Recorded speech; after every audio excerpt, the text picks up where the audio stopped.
So welcome to another episode of the Python programming class, guys. And today we prepared an agenda, which I'm going to show you here. And we will start with solving Jonney's Git issue because we are right now on Discord. I will show it to you after this. And then we will cover the Lambda functions again for those who missed it. And then reviewing task number 8 from Tess because she was the first one who showed me her results. And then we will introduce yourself. Oh, I will introduce you to a new topic, which is super cool and interesting and also important for data engineering, which is called web scraping. And then I will also cover how to get started on web scraping. And that's the transition now to Jonney's Git issue, because Jonney has some issues while he wanted to upload the task 8 on GitHub. And now Ötzi and Blazor will take over and just help Jonney fixing this issue. And maybe, guys, you can start from scratch so everybody who watches this actually understands what's happening, okay? So, this is Jonney's screen. He's sharing it right now.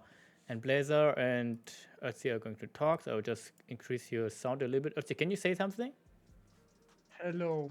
Perfect. All right, then have fun, guys. Yeah, All just right. before, I'm gonna let Otzi speak, but before we start, for context, Jonney, can you say what you're doing? So it's for people in the video, before Otzi says the answers. I wanted to add files which are going to be committed and pushed to my repository on GitHub. So I just used the command line git /add/dot in order to add all the changes I did the past days. And then it added packages, apparently, like a lot of packages. And now I don't know, like it comes from my virtual environment, which I created. But now I have the problem. I don't want to upload all those packages. I want to only upload the changes I made in my files for the task 8 for this week. So that's why I hope you guys can help me. Please. Man, this was an amazing breakdown of your problem. You told us what you did or what changed, what you want to do, and what you did. Amazing. Yeah, that was actually a really good summary of the actual issue. So, based on what you said, as we can see at the terminal output with like new file, it's literally showing all of the contents of the folder.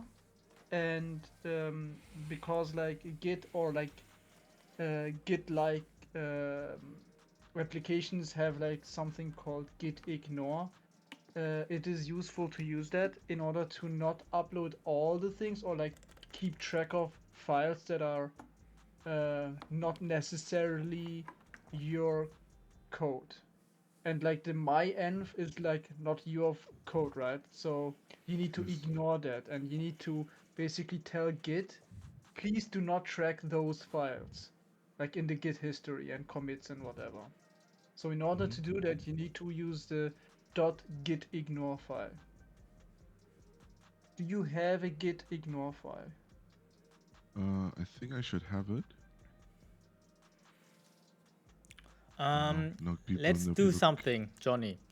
Instead of going to the internet, to the file explorer, try to check it in your terminal, which is called Dingo Dringo. I would suggest you to in the terminal. This one? Yeah. It doesn't matter which one. It doesn't matter. How do you know it's called? Because the folder name is the same. Oh. You're in the same folder, so you could, in order to find it, I think it's called find, like find, and then. Oh no, let's not find it. Let's just try to stick to ls and cd and maybe vim, but I don't think vim's good. just that people actually get in touch with the terminal and the shell, so they know how to move in it. I'm just checking for PowerShell what the ls command or is it maybe It's ls? dir Uh, directory. okay, it's dir. Yeah. Okay, So just just write dir, dir. Yeah, and then enter. which stands for This shows directory. this shows all the files in your current directory, and you have a gitignore file. So I would suggest to open the gitignore file and check the contents of that file. Okay, normally you would use an editor which opens the file in your terminal, but right now you don't have experience doing that and we don't want to do too much. That's why we just wanted to get in touch or familiar with the terminal a little bit, you know, like now you just listed all of your files, and that's why you know it is here. And now I would use Vim or Etsy as well, and you are in your PyCharm right now. That's why just open it in your PyCharm on the top left somewhere. You can see gitignore somewhere. Man, those are many files. Yeah, just open it. And now the Yeah. stage is yours, man. So you see there's the .idea. That is basically IntelliJ's folder and configurations. That is the PyCharm thing is using. So those are not being tracked, and you need to basically just write as a next line my underscore env, and then this will basically tell Git to not track and keep the files from the my env folder. Do I have to also add the dot? No, because the my env folder does not have a dot. Oh, okay. I see it. And also a dot file or dot folder is a hidden folder. In Windows, basically, it does not show the folder unless you tell Windows to show the folder or file. Like Yeah, this like dot you can git see. one. Yeah, like the icon you see is a little bit um, hidden in the sense of like it's not shown like the other Yes, A icons. little bit more transparent. transparent. Yeah, Yeah. transparent. Yeah. Okay. So yeah, that's the first. Yeah, faded out. Yeah, right. So Exactly. that's the first step in order to make sure that the folder is not being tracked. But in order to make use of that change, you need to add this change of the .gitignore file to Git, so it knows that it has to ignore the folder my.env.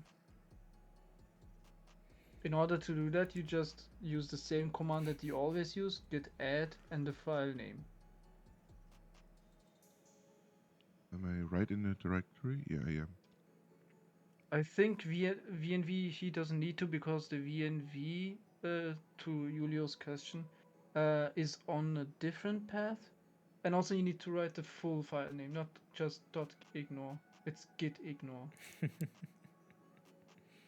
Gitignore, you gitignore. wrote it. Oh yeah. Ignore. Before you do that, Julio is even right. You need to also add the VNV to the gitignore. That's the. VNV. Yeah, the other folder that is also No, basically okay. there. Yeah. Okay. And now you can add it to the gitignore, just like that. And now if you do git status, Yeah, this will print all the yeah, do it. packages now again. Just okay. try it. Okay. So you see the Okay. change. Why does it? What? No, Because these are they are about to get there in the stage mode, or no? They're about to exactly, commit. Yeah. exactly. Oh, So I he have added to- them all to the stage. Oh my god. Yeah. Okay, So now I have to return it or somehow. Somebody else need to help you that. I don't know how Okay. to handle that. Yeah. Blazer Wait, knows. can you see here? On the red line, can you see? You see the line that says git restore? Yeah. Yeah, you have to do that, but after restore, you have to do. I don't remember if it's after or before. You have to do staged and restore. Then you say the thing. It's gonna go back, but it's all the way up there. Just go up. It's gonna show you what you have to do. That's what I would write. Let's see. Git remove minus minus or dot dash all the dash way up. Just cached, all the way. and then Yeah. my folder. See here, git restore staged. This is the command you need. Yeah. And, no. Yeah, here. and then you just write the end, or you might end. Ah, okay. Long. The thing is, if I use that Like command, this. Yeah. I'm does gonna it press not? enter Enter. now. Yeah, and do git status. You see that the Ah, okay. Now you have way less. Cool. And you see that the gitignore has been modified, so that means basically Git knows now what changed and what folders can be or will not be tracked. Hmm. Do you Exactly. understand the concept of the .gitignore file? Yes, I understand. Yeah. Okay. Perfect. Do you have any questions? So I can just put whatever I want to, right? So in case I wanted to ignore this folder, I would just have to type in this exact string here, or like letters or chain of Yeah. characters, and Yeah. then it would basically ignore it every time I want to push something to my or upload something to my repository. That and also it does check on within the folder of a folder of a folder if this file or folder exists with that what you wrote. Okay. It basically is like a universal way of telling to Git, hey, if you find a file that or folder that has these exact chain of character, basically, do not track that. And it also has like a few tricks and tips or whatever to tell to Git to do specific things or like check for specific files in a specific uh, special way. For example, if you do not want to track any py file, you can say star.py and then it will just be like, all right, any file that ends with .py, for example. But we don't need that yet. Yeah. Perfect. All What I right. can do now is just git commit, enter my message. Wait, before you do that, see Okay. there's a file that would not be committed. Yeah, this because is. it's I not don't want to staged. commit this one. I don't want to commit this one yet. Okay. Yeah, I know what Yeah. this is. Yeah. Wait, let's try Okay. something else before you do that. Now look, can you see my screen? Need to zoom in a Yes. little bit. Yeah. So there's a page which is called gitmoji.dev, and that basically means you can add emojis to your git command, git commit message. Exactly, and then each emoji has a meaning. And for now, we want to do, I don't know, what did we do? Remove code of files probably, or something with git ignore, add or update the git ignore file. So actually, we could use this one. So just write colon c no evil with underscores. As my commit message. Yeah, like you say, git commit minus m, and then quotation symbol. No, like Oh, quotation. Okay. and now colon c underscore no underscore evil, not devil. And now no, wait. After the colon, just write your message which you want to say. Updated. Oh no, removed Long. end file. Long. Yes. Your head is in the way. Oh, maybe I should move my head. Make it. You can put it on the top left. I think we barely look at that part. Okay. Then, yeah. Thank you. Okay, now no. Actually, you write the emoji at the beginning instead of after the text, because okay. then you instantly see what did you even do. And now after the color, just write remove blah blah blah. My env or whatever it is from gitignore. Perfect. Now then just push it. No. Edit. Not removed. We edited. Oh yeah. Well, it depends on how we look at it. Yeah. But yes, edit and to gitignore. Right. Perfect. Okay, let's go. Enter. And now git push. And now let's go to your repository and check it out, man. Show us your repository. Wait, Jonney, you can go there fast if you click the link that's gonna show you in a terminal. Oh man, after he knows pushing. all the hacks. Make sure to give up when it's really hard. Thank you, Panic.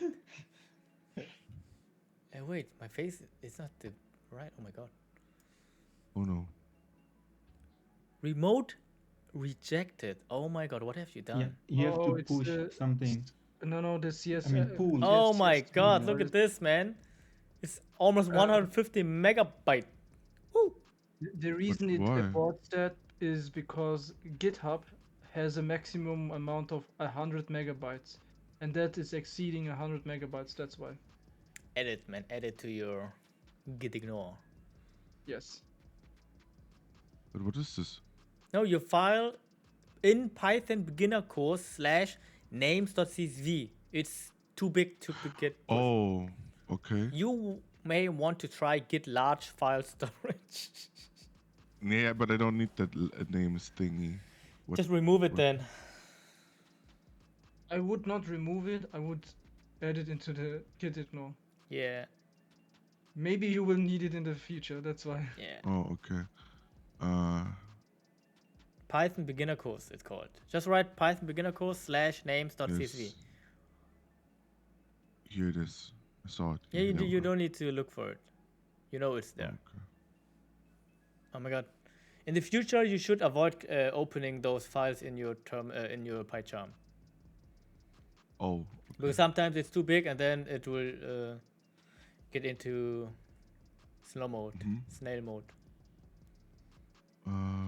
So wait, I can open it just.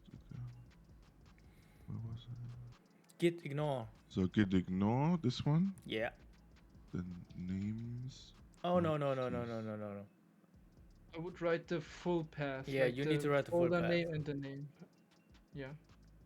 Because if you do it like that, it will take every file within your Git folder, which is names.csv, and that would be not. No, you actually just could write Python beginner course / names blah blah blah. Yeah, it should suggest it to you as well, and then you are on the right track. Is it Slash? backslash or? No, just reverse? slash. Mhm. And names. Or star.csv. And then all CSV files will get ignored in the future. But now you just can leave it like that. Okay. Okay, let's go. Also add this again and Yeah.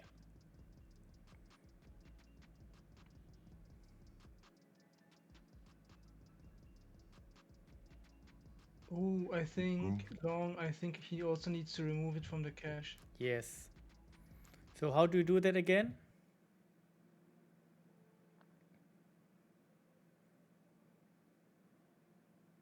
It's the second last line.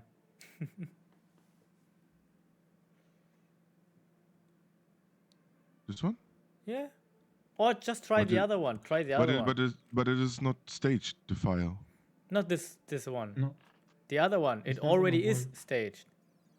Really? no. Where? You it's committed beyond it stage. earlier. Yeah. It was. He needs to revert the commit, Okay. which is something I don't like to do. But yeah, No, just try do this you- one. What I wrote. Try this. This- Write cache, and Too then write Python beginner course names.cc. This should work too. Try this. I'm not even sure. I forgot it because when I use it, I just write it out of my memory. Maybe it's different now. Let's try it. Cached Python beginner course. Yes. Okay, let's go. Enter. Oh, what is this? Now git stage or what? It's get status. Git status. Okay. Just try to. Oh By yeah. the way, before he commits, is the file completely removed or No, is no, it no. like- It's not. It should not be removed. Or just check Was it it out, but it shouldn't be removed. Check it out, please, before you commit then anything. long. The What? command is rm, stands for remove, and here the term that says deleted. Yeah, that's No, it's Here, still but there. it's like green color. I don't know what the color means. It's gonna be gone after you commit it. I don't. It's believe fine. this. Just It's try fine. it. It's Let's fine, try I it don't out, need the man. I file. don't know. Yeah, it's fine. We can. I know where to So get far, it I from never again. had an issue that I deleted a file. Did we No, git do commit that? first. Oh shit. No, I committed it Oh, already. No. Oh no. Oh no. Oh no. So wait. we will get the same error Yeah, again, right? Oh, yeah. okay. Because it uses the last commit that you Yeah, did you on can your. see, man. It's loading Yeah. so much, and it's already too much. Yeah. Okay. So again, git status. Okay, git commit.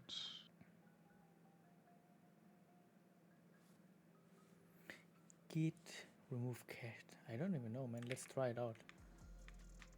Where's my thing? Long, don't destroy your PC. How Git do you? remove. Here, removes file from the working tree and from index. Okay. Here, will not remove a file from just your work directory. Oh my god. Let's see, man.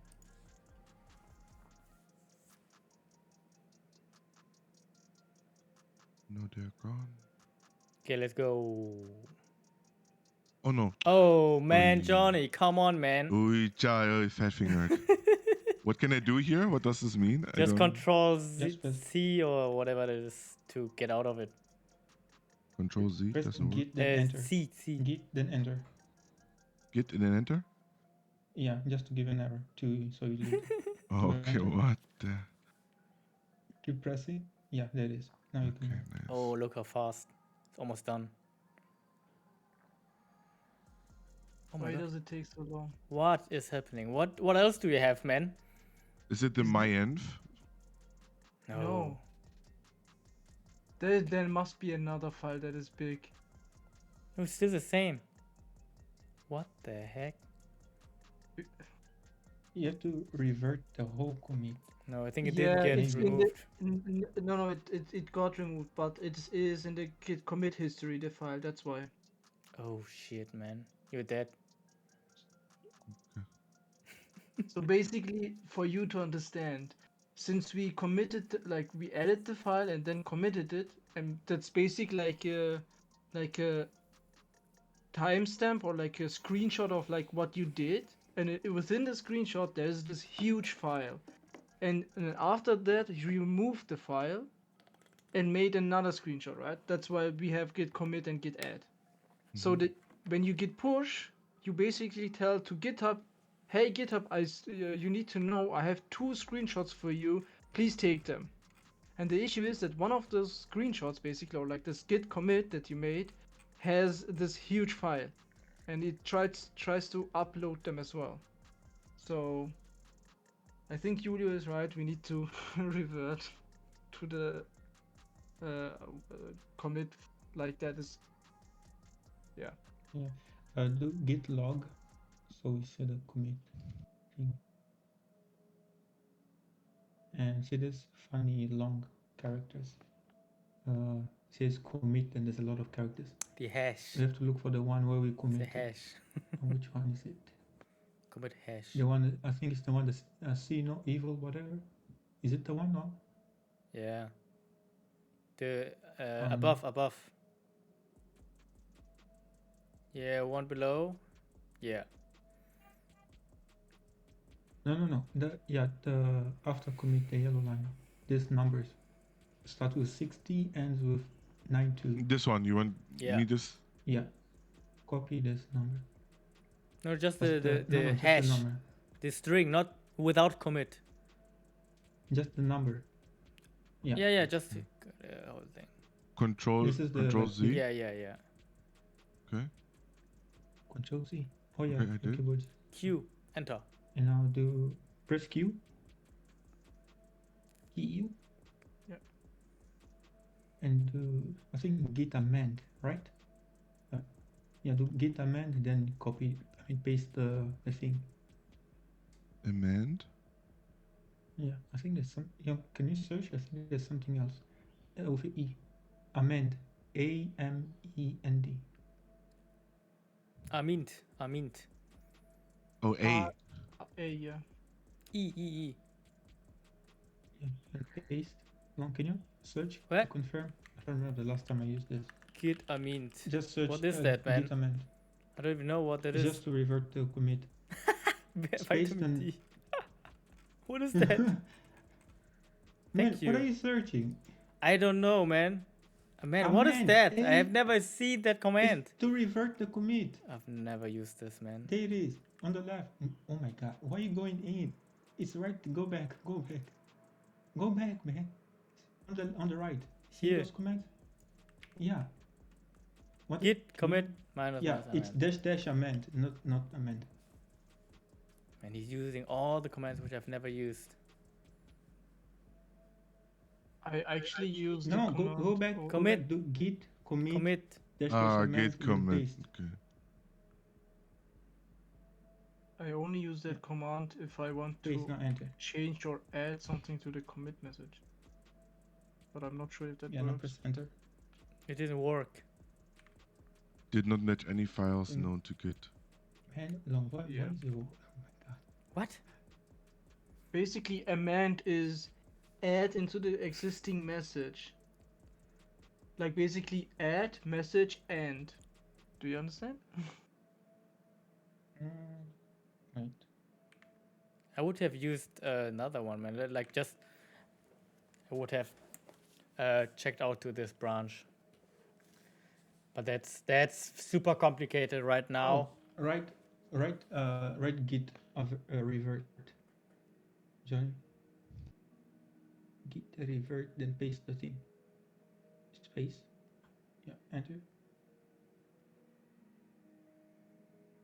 Okay, maybe you have to do in the chronological order, but I'm not sure. I don't remember the last time I used this.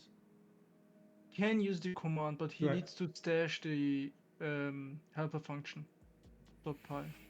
Yep. Because you edit it somehow as well, yeah. It's not part of it.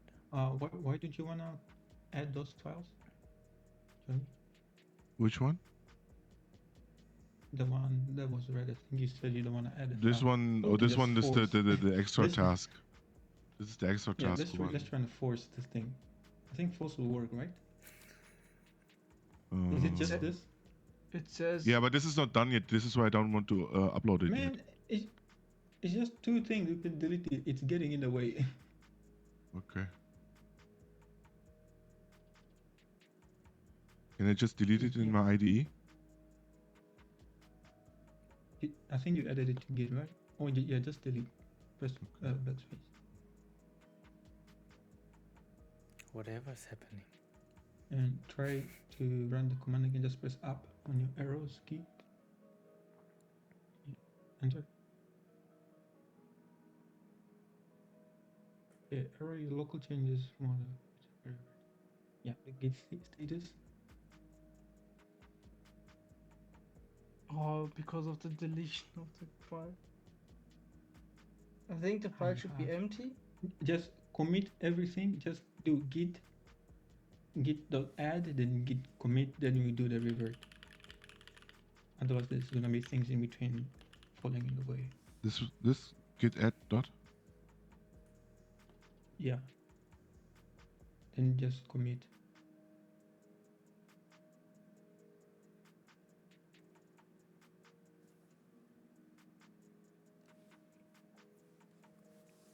Yeah.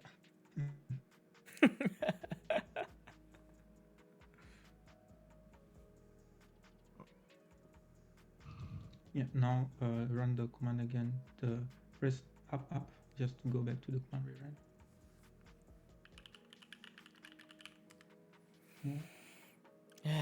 Yeah, enter. No, turn below. No, not this one. The The git revert revert one. With git revert, yeah? This one? Yes. Yeah. Mm-hmm. Okay, that worked. No, it did what? Merge conflict in gitignore. Yeah, this is it doesn't matter. Just go back to gitignore so we can resolve the conflict. We won't explain this thing now, but later sometime. No. On your IDE. What? Yeah. Can you Okay. just delete the line 8. Delete line 6, line 1. And 7. And line 7? Yeah, okay. Yes, 7 2. Also delete these white spaces. I'm wasting time. Only leave one at the end. Okay. I think that's it. Now just commit again. Wait, do git status. I want to see what else it has.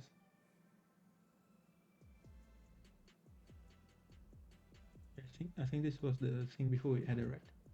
Yeah. Yeah. What was it? Do I have Yeah, to commit it. do I have to add the gitignore again because we just modified it? Do git add, then do git commit.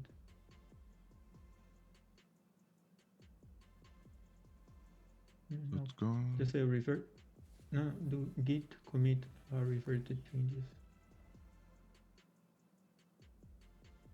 No, just commit the message. Git commit message. Oh, you mean okay. Yeah. And just write reverted changes or something. Okay. Yeah, that works. Enter. Enter. Yeah, now try to push. Whoa, wait. Now Oh, we no. have more files.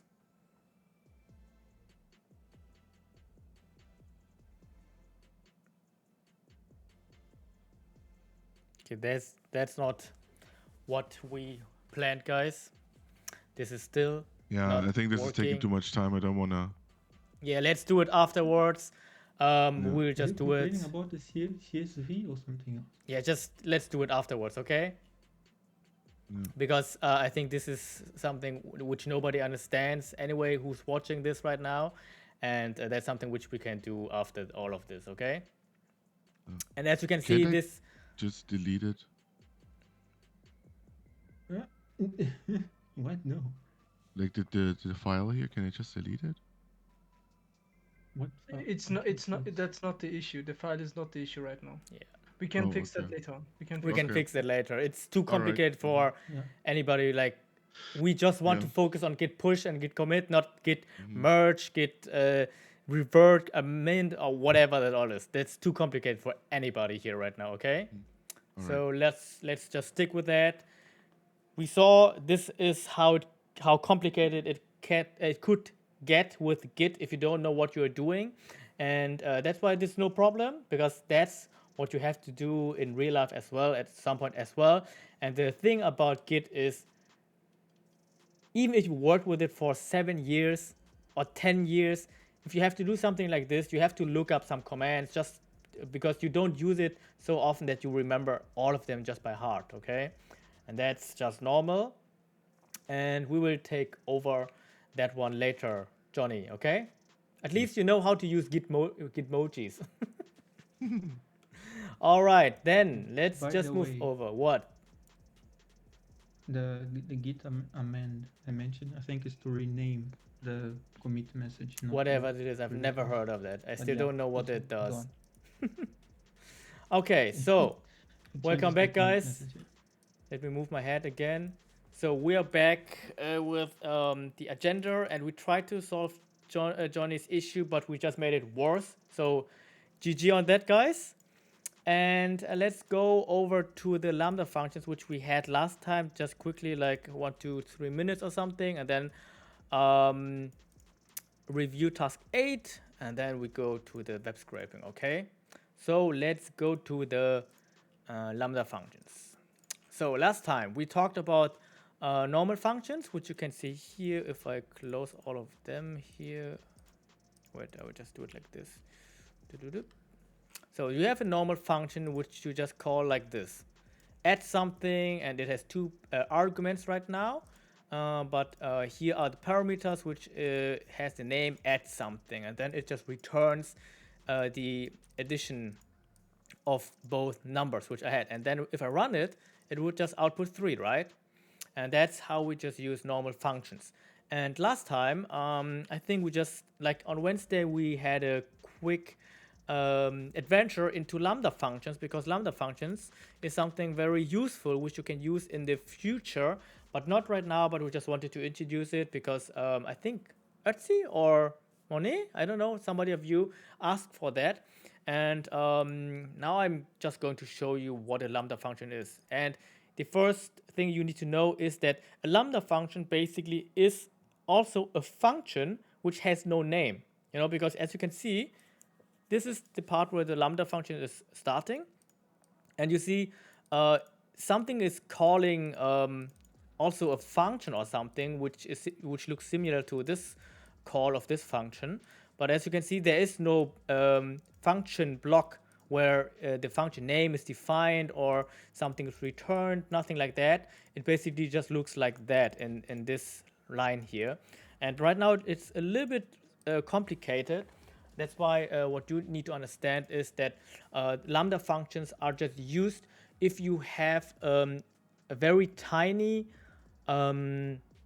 feature or a small aggregation which you want to apply. For example, you want to add something to your string, or add or manipulate your number, string, whatever that is, or just format your string, anything like that. And in this case, we just want to add two numbers. Okay, in this case, I just do it like this. I have to give it a name. Like I will just say my lambda. Yes, my face. Your head. Okay, my lambda example looks like this. So I just break it down for you. And to create a lambda function, you have to write lambda, because that's called lambda function, okay? And now this lambda function, as you can see, is like a function. So it needs some kind of parameters like your normal function, which you have learned before. And those are called Ötzi signatures, right? Yes. Okay, so I don't even know if they really are called signatures, but I think it should be I'm like not that. sure either, but I But yeah, think it but is. let's call it signature, or just the parameters like in your function right at the top here. And now you see your lambda function will have two parameters. So I will just call them anything I want, like cd. And that's how the function already is getting generated. But now it doesn't know what to do after that. And now you just have to add a colon, like you do here at the top here. And then you say, okay, what should I do with those two parameters which I get right now? And in this case, I also will say, I will take C and add it to D. Okay? And that's my expression of my lambda function, which works like a function. And you see, I don't even have, I didn't define it. I don't have any brackets. I don't even have a return or something. I just have lambda and I do something. And now let's see if this actually works. So what does it even say? It just says, okay, my lambda function. And then I will just run it, okay? I will just comment this out here. Let's see what will happen. This is the main file. Okay, let's go. And then as you can see, I added 3 plus 2, which should be 5. And then as you can see, it returns 5. And that's what a lambda is doing. And why should you use that? Because it's super fast, and you should use it if you have one small aggregation or one computation which you have to apply on multiple things several times. Or the other way is if you have you use a function if you have or if you need to apply a big chunk of logic. You know, like when you have a function, right now this function is doing nothing, it's just adds something, but sometimes you have functions which are like, I don't know, 10, 20, even 50 or even longer lines long. And that's when you should use a function because then you also call a config file, or you call something else, or you request data from another file. I don't know, you could do anything. And the lambda function, you also can add conditions to all of that, but they don't have such a huge logic. And that's when you could use lambda functions, okay? And that's it for the lambda functions, actually, nothing more. If you have any questions, just leave them in the comments, guys, or just text me in the Discord channel. So we have this one. This is red. This is on pause. And I will just review task number 8. And for that, I will use tests. repository. Okay, so that's Oh, task number 8, and Tess sent it to me a few days ago, and let's check out what task number 8 was about, because for those who don't know, it was about dictionaries, because I wanted you guys to get in touch and learn how to write your own dictionaries in Python. And just for as a recap, dictionaries are used to store um, different values which you have, which are mapped to keys. And to understand what I'm actually talking about, let's just dive into this example. So this example needs to get magnified here.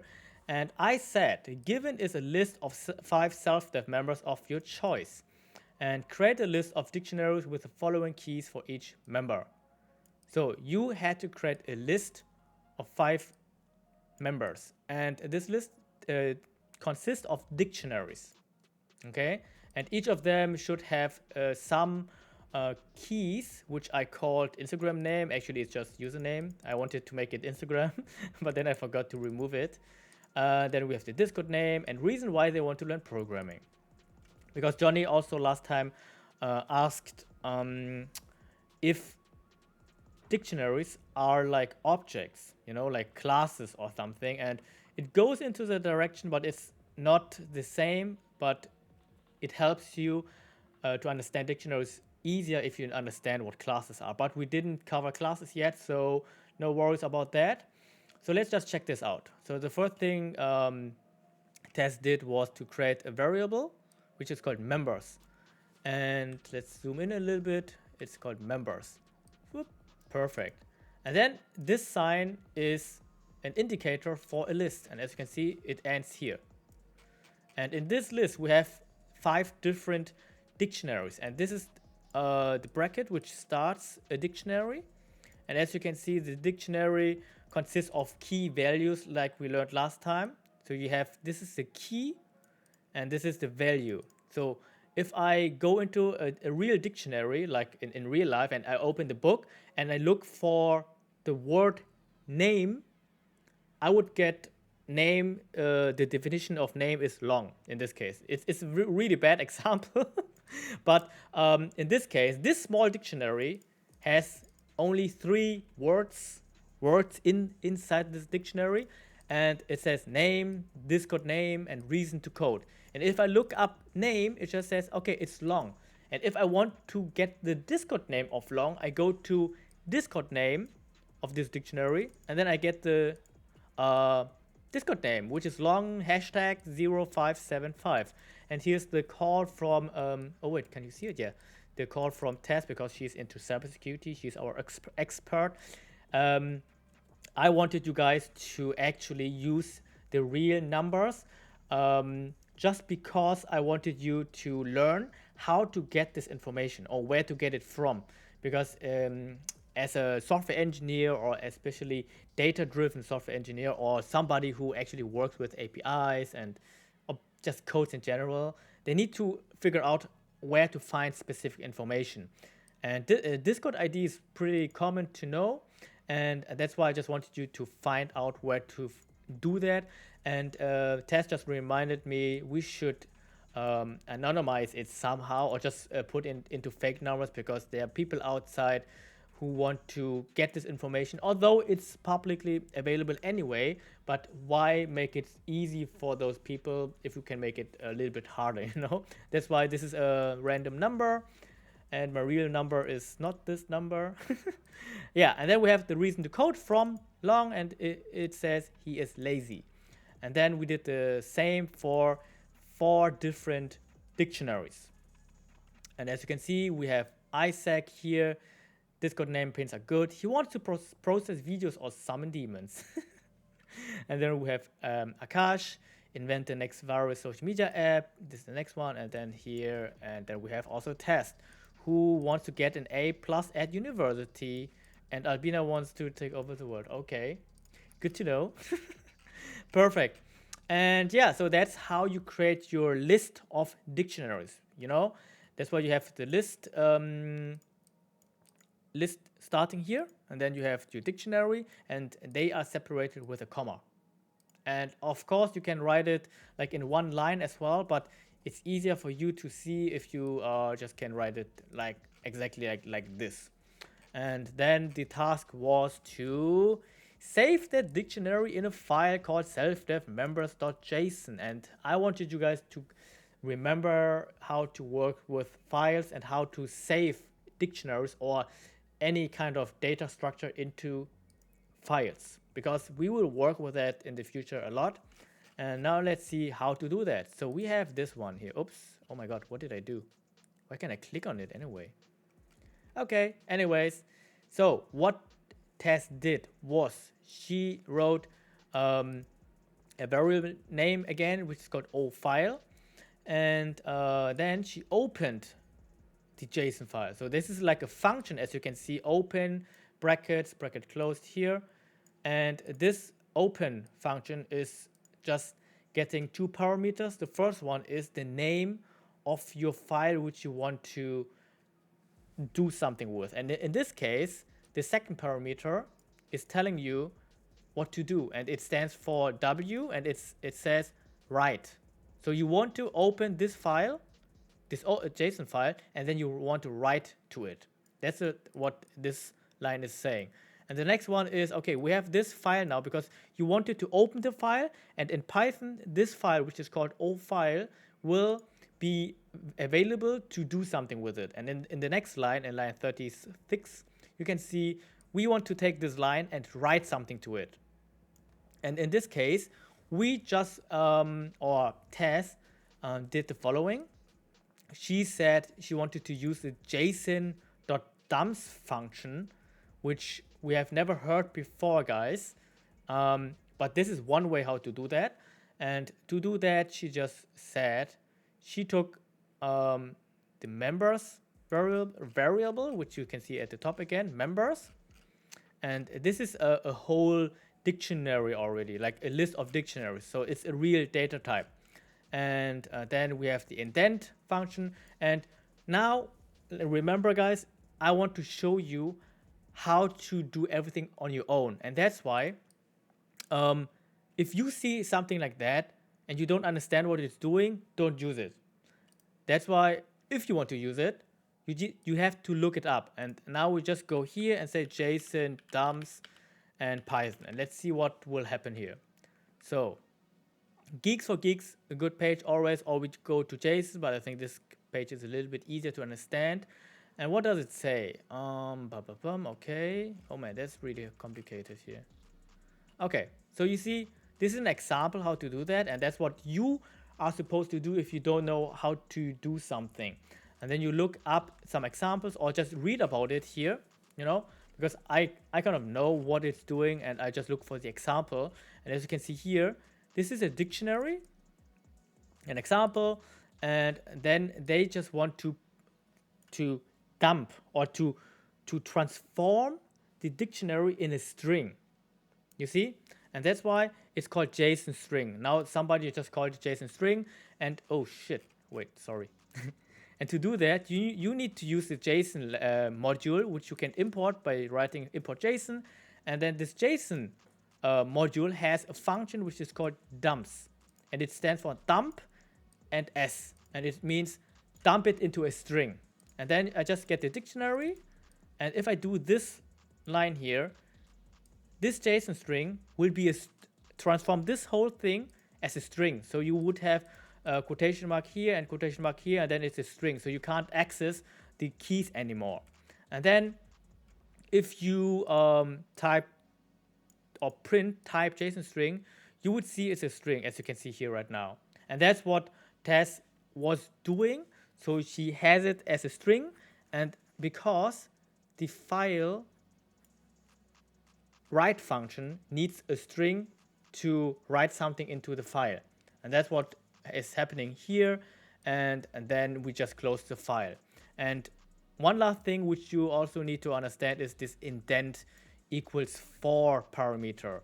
And to do that, you just need to go to a documentation of this JSON dumps function, like here. And what you normally do is you look for it and understand, okay, what is it doing? Maybe it has a good explanation here, blah, blah, blah. Then you look for something like this, the syntax. And then you see, okay, maybe it's a little bit too, yeah. The formattation of this file is very bad, so I will just look for the other one. Let's see this one. No, I think this is also not so good. Oh my god. Oh no, here. Is it here? No, I'm just looking for indent. Oh man. Look at this. So that's what you do. You look for the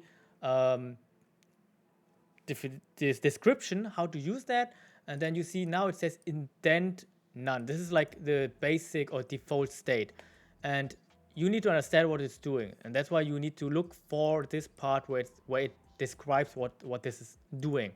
And as you can see, if indent is a non-negative integer or string, then JSON array elements and object members will be printed with that indent level. I don't know if you guys understand what it said, but it basically says, wait, let me show it to you. If you say indent for, you know, in Python we have indents, right? When you press tab. And so let's just check it out. Like the file is called self-def members.json. So let's go to this one. Where is it? Self-def members.json. Here, look at this. And as you can see, now it's printed into this, or it got dumped into this file, and it has those indents. And we said it has 4, as you can see here, will be printed with that indent level. So if you have it as a smaller number, it will be a little bit like smaller, you know, like the indent would be starting here somewhere, if you know what I mean. And we just said 4, and that's why you will probably see 1, 2, 3, 4. Do you see that? So I had 4 different indents here, or maybe here. I don't even know how they count it, but that's basically what it means. So it just makes it look beautiful, nothing more. And that's why you also just can. Sorry, what did you say? I never knew that. It's pretty cool. Okay. Now you know, because you see, the basic usage says the indent is none by default. So if you don't say anything, it will just look like very small, or it won't even have anything. So I don't even know how it would look like, but if you do it like this, it will print your JSON like this. Okay, and as you can see, the JSON consists of your list of dictionaries, nothing more, and that was the task. Okay, let's cover the other one quickly. Task B. Exactly. So what I wanted you to do here is to open the file with a helper function, because I want you. One Yeah? thing actually I forgot to print the extra task in here, so you have to explain No that. worries. No worries. It doesn't. It's listed. Okay. But we are running out of time. That's why I don't want to go too deep into that one. Because I just want to cover the web scraping topic as well after that, a little bit at least, so you guys learn something new. So I'll just cover this very fast, and then I can talk about the actual task after this. So what do we have to do here? Now you need to recall your memory and open the newly created JSON file. So how to do that? You have to write the open file again, like we saw before, and check the previous task again if you forgot. Oh man, I even wrote this. Okay, read the dictionary from the JSON file into a variable of your choice and iterate through the list of dictionaries. So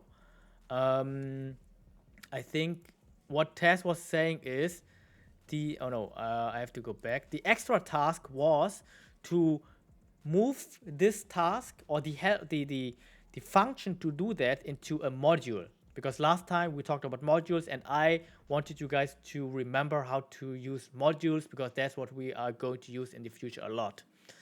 Okay, yeah, for that we just created a new function which is called helper functions. Then let's see how it looks like. As you can see here, the helper function has one function, and it basically is called my file opener, and it gets a file name to open. And then it just opens the file like you saw before, and in this case we have a new parameter test. This one you have encoding. And encoding basically just means the how to say it, the type of the characters in your file. But right now it's not so important. You actually also could write it without that, but it's safer to say encoding equals UTF-8 because that's a common encoding type which 90% of people are using. And now we just read it into the file, ifile. So we opened it, and then we just wanted to get the information from this file out by saying json.loads.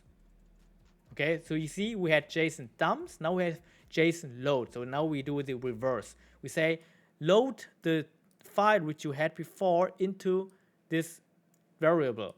And in this case, we have to say ifile, this is the file which we just opened, and we want to read all of that. And we have multiple ways how to do that, but one way is to say ifile.read, and then it reads the whole file, and then takes it and transforms it into a dictionary actually, because you know your file has your list of dictionaries as a string. So how does it know that it's a dictionary? And that's what you do with json.loads. So you just read it and transform it into a dictionary, and then you close the file again, which is super important, and then we return the content dict.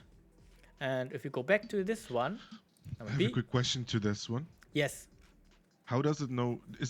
Does it matter which file type it is though? Which file type? Yes, of course, because imagine you want to read a CSV file, and then you want to transform a CSV file into a JSON or a dictionary, because now you have I don't know, imagine you have apples, and you want to transform them in, I don't know, orange juice or like strawberry juice, but you can't do that. But you could take the apple and transform it into apple juice, you know? So an apple can't be strawberries. So you need to understand which file format is used for which function, because if you want to read CSV files, you need to use another module instead of JSON, because you see JSON already is called JSON for a reason, right? But let's see, JSON reads CSV. Maybe they also have this. So what is it? How to convert CSV file to multi-line JSON? No, that's not what we want. Python CSV to JSON. No. One thing you can't read, you have to convert, then you can read. Yes, exactly. But Physically, yeah. I'm just looking so for a basically, way. that helper function which tests coded is only working for JSON files. Exactly. Okay. So this already answered my question. Exactly. That's why if you have this kind of function, you should call it like open JSON file. But right now, we just work with one file type. That's why it's no problem. But in the future, you should be very specific. You have to have descriptive names, you know? And later, for example, you have like 20 helper functions. You don't want to put 20 helper functions which work with different topics. Like imagine you work with your database, you work with your front end, you work with your back end, you work with files, or you want to format files. You don't want to put them all in one module. You want to put them in different modules, which are in different folders or something, you know? And that's why you need to call them in a better way, or just descriptive, which already tells you what it's doing. Okay, and let's go back to this quickly. So we just said we want to read this file with a helper function, and as you can see, helper functions dot my file opener. This is a function in my helper functions, and then we just say the name. In this case, it's called self-def members JSON, because you know self-def members JSON is here. And for those who don't understand modules still, this is the helper functions file. And this has a function inside, which is called my file opener. And to use that in another file, which is this file, task8b.py, you just have to write import helper functions, the name of your module. And then you just write helper functions dot your function in your helper functions module. And then this file requires one file name, and that's it. And that's why it gets ifile as the object, or the file, or no, I think it's the dictionary, right, Tess? I think your helper function returns a dictionary. Yes, exactly. Exactly. That's why you see now you should write here self-def dictionary or something instead of ifile, because we know it is a dictionary because we said return something, a dictionary, content dictionaries or something. And that's just a small thing which you could optimize so people actually know this is not an ifile or something. And then what I said, print this. I want you to print my name, the Discord name, and then likes to learn, and then program, because this is the other part. And then that's what Tess did. She wrote a for loop and just loop through the whole dictionary, and then for each dictionary in this list, she just said, take this item, which is like the first dictionary, and then take the name, the key of my dictionary. And the name is long. That's why it will say long. And then plus alias, so that's just a string, list item Discord name. And then then it's this one, plus, so it's just concatenating all the strings together, and then blah, blah, blah. And then the last element from the dictionary, which is reason to code. And this one will be he's lazy to code. Because if you remember, name, Discord name, and reason to code is this dictionary. It says name, Discord name, reason to code, and it will go into this dictionary and print this one. Discord name, it will print this.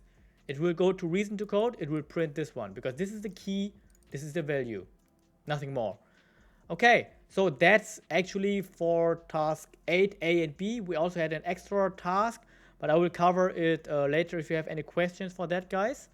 And now I just want to cover web scraping very quickly. Let's go here. So what is web scraping? Okay. Oh, my face is gone.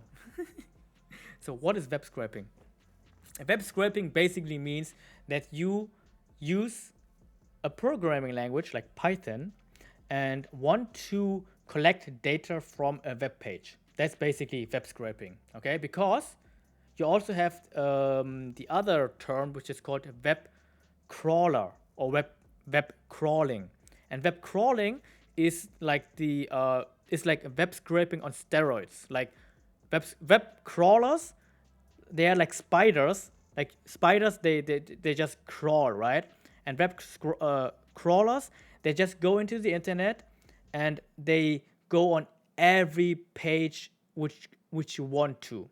And web scrapers basically which are limited to web pages which you want to scrape by yourself. Okay? So web scrapers focus on specific pages, and web crawlers just go into many multiple and different web pages and sub pages and whatever exists. That's basically the difference, first of all. And web scraping is pretty cool because if you do that, you can get any information from the internet. And for example, let's go to, I don't know, where do we want to go? Let's go here on GitHub, right? So before you understand how to apply web scraping, you need to understand what you actually are scraping. And to do that, you need to understand what is a web page. And for that, we just can explain it like this. So I'm here on my computer at home, and I call this web page here, which is called github.com and something long, task 8 at the end. And then when I press enter, this page loads somehow, because I'm requesting this page from a server from GitHub, which hosts all of those information, right? And if I click on it, it will just interact with the web page and do something. But this whole page actually consists of code which the server sent to me. And to inspect it, I can right click on it and click on inspect. Or you just say view page source. And if I do that, I can see the whole code as HTML code. As you can see here, this is the whole code which gets transformed into what you just saw before, like this one. This whole page is this whole thing here. And Now I say inspect instead of view page source. Now you can see all the code which you can see here on the right side. Oh, my face should be removed again. It's the same like here. Now I just saw the whole page, but now with right click inspect, I can see everything like here. And even if I just hover above one element, like by clicking on this mouse or cursor icon here at the top, if you can see that here at the top right, I can click on one element which I care about, like this one. And if I click on it, oh no, it's a bad example. Let's go to the star. You see, I click on this star and now it shows me the code of this star. And now what you need to have is some basic understanding of how HTML is built, or how it actually is structured, you know, because HTML, remember, is no programming language. HTML is just some kind of structure how a web page should look like. And then you need to get CSS, like this is like your painting. You just say, okay, now the whole structure, your skeleton of your whole page should look in a specific way. I want to rearrange the positions and all this stuff. That's what CSS is doing. And HTML has all your content. And that's what we care about. Because web scrapers want to look into this code here, this code, which looks like code for you, but it's just HTML. As you can see here, it says HTML. And that's what we want to do. We want to take advantage of the internet and Python to get this information. And now imagine we go to Julio. Julio, hello. Is it you? Yeah, this one. Now imagine I'm a Julio simp and I want to know what he has been working on. And I want to copy this whole page here. No, I want to copy all his repositories because I know he's such a good coder and he likes Warframe. And to do that, I could just go and write. I'm offended. Why? I'm not a coder. I'm offended. What? Coder? He's a software engineer, to be very specific.